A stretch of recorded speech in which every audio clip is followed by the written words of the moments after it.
ngasi video amuk yeng minarasi ko ngasi sisu akoina manifestation gi matang da same video ne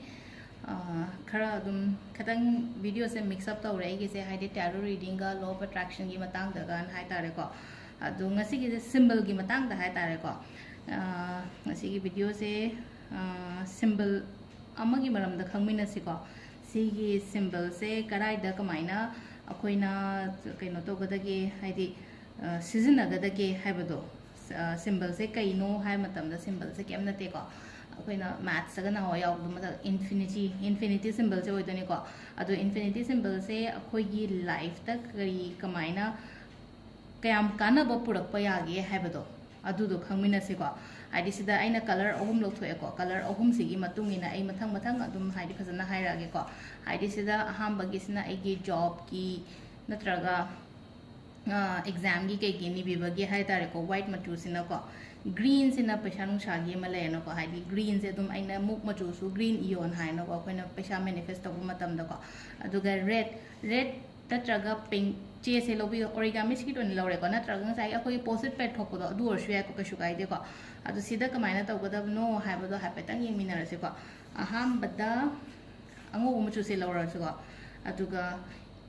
infinity symbol ma'am अदुम कनो the येंबिरो को हाइदि Google the कई the येंगे सु येंगो को खंग अनंबना दि lion खंबिरंगने infinity की से को अदो कोइना 8 तौना तविना मासे सुमाइना पे तौरे को सिगी सी सिंबल सिना हाइदि यानी हिपन ब 8 से हिपग लेबगी टाइप तम तौद्रा सिजा सुमाइना लेरे को अदो कोइना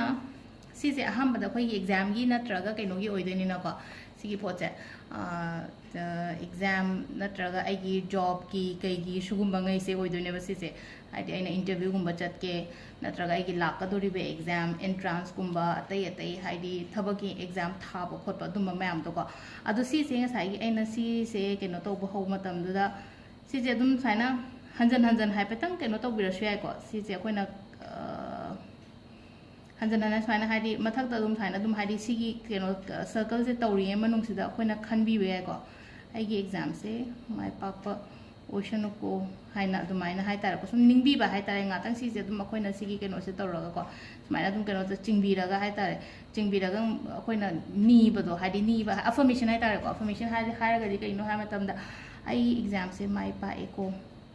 आई जॉइन तौदोरेको नत्रगा हाइदि अतै आंगांग नीट थाबा कईका लेनको अदुम मैम सुंगारेगा हाइदि आई एग्जाम से माई पाए अदुगा आइदो कॉलेज चंगदोरे खोतोरे हाइबना चिंबा अदुम मैम दो हाइतार सुमाइ तरोगा हाइदि से अदुम अखोइना अदुम अनी हुम लंगा तंग तौबिबेको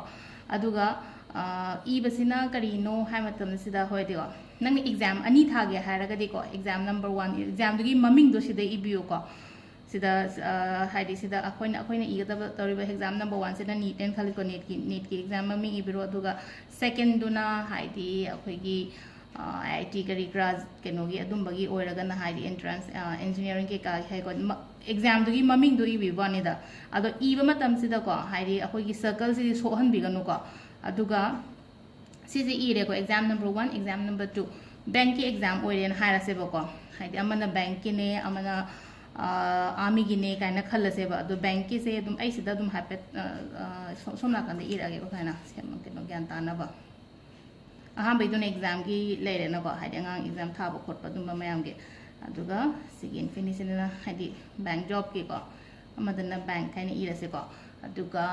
अमदना एनी डिपार्टमेंट को हाइदि अखोइना केनोगी हारसे को आर्मी हाइजिलसे को सिदा को हाइदि आर्मी की जॉब ने ना खलसे को अदो सिसे स्माइन इबीबे आइ को अखोइना को सिसे इरगा कमाय तौगदबनो हाइ मतम सिदा अखोइगी युमगी साउथ वेस्ट कुमदा थंबीबे आइ को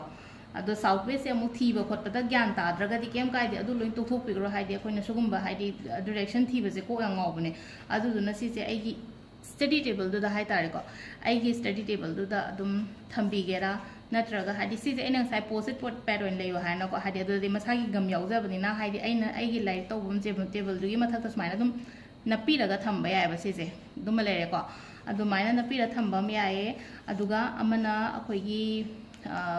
keno mon makhada gumba su thambi ba su kashu kai de ko si ja amana table study table gumba da thambire aduga amana mon makhada gumba thambire ko ado same sumaina dum ko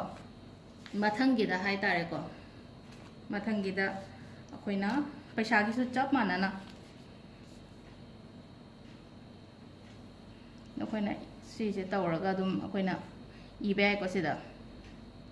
aigi mani ne haira se natraga yum gumba masaning bagi haidi akoida keno malai wakhanam lere hada darga sida akoina house and ibi rasya ko hadi ani ni be ko sigi keno sida hai tar ko infinity gi keno sida hai tar ko magi symbol sigi manung sida hadi mana in paisa su pame aduga natra aduga mana yum sabu ko to su pame ko adu si sina mu si su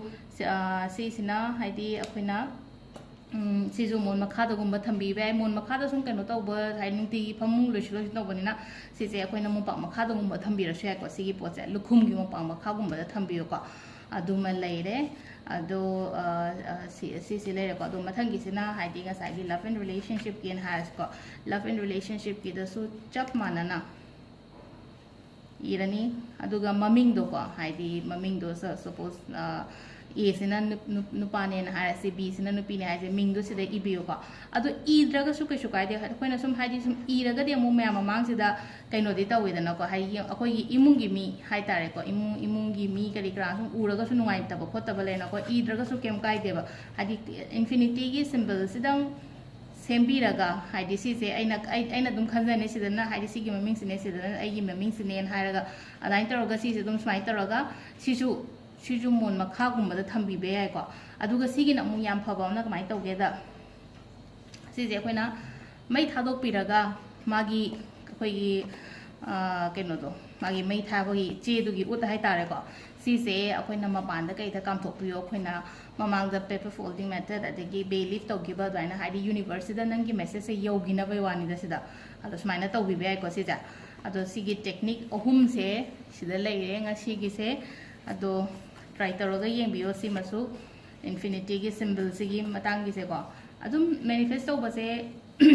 mayam su tokshan bi ganu ko haidi ache adu loidre yengdang gi video se yengo aduga haidi magi kana bado lon ha ne nga sai gi amani ba hodringai da haidi adu su ni ba yabra adu su ne first priority do hai tar ko ai gi na first priority se karino haidi ऐसे समना है बता पैसा हाना नीसिरा नत्रगा कइनो हाना नीसिरा हाइबगी job हाना नीसिरा हाइबगी अमला आने को job हाना neo तारगदी job सिना हाइदि private job से तौर मतुंग दा पैसा से लाक्तोइना हाइदि युम हाना नीरगो जो आइगी इनकम दि लाक्तना युम कमाइना नीदोरिगे अदुना अहामबदा आइगी थबको आइगी थबक से नीरा मतुंग दा मथंग लोइ लाकदबनिना अदुना क्वाइ नंबर 1 दा थंगदबजे कइनो हाबदि इसाना खंदोपिरोको इसाना खंदोपिरगा हाइदि नंबर 1 से दा आइना क्वाइदगी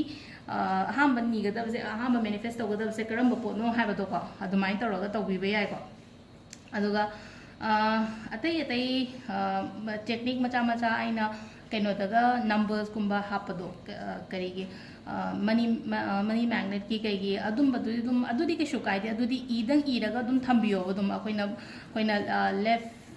बॉडी साइड है तारे को लेफ्ट बॉडी साइड नत्रगा लेफ्ट हैंड गुंबदा हाइदि पामददी इबिगनो को पामददी इगनो दो कइनो अखोइगी खुदांग गुंबदा इयो को हाइदि पामदा इबसे हाइदि नेगेटिविटी अमुक हेन लाएन हाइगो दो हाइदि पाम से इबे मोता हाइदि अखोइ खुदांग गुंबा से दोन इबिबा हाइदा खितंग चखलगा हाइदि अखोइना क्वार्टर गुंबा लेटपा नत्रगा फुल स्लीप गुंबा लेटलगा दि साइ सिदा इबिबे को अदो ngasi infinity gi symbol gi manifestation se sida leire ko ado akoina iringai matam adagi ngasai gi si je akoina infinity gi symbol se callingai matam du akoina khanbi gadam ni ko haidi pot se haidi akoina phange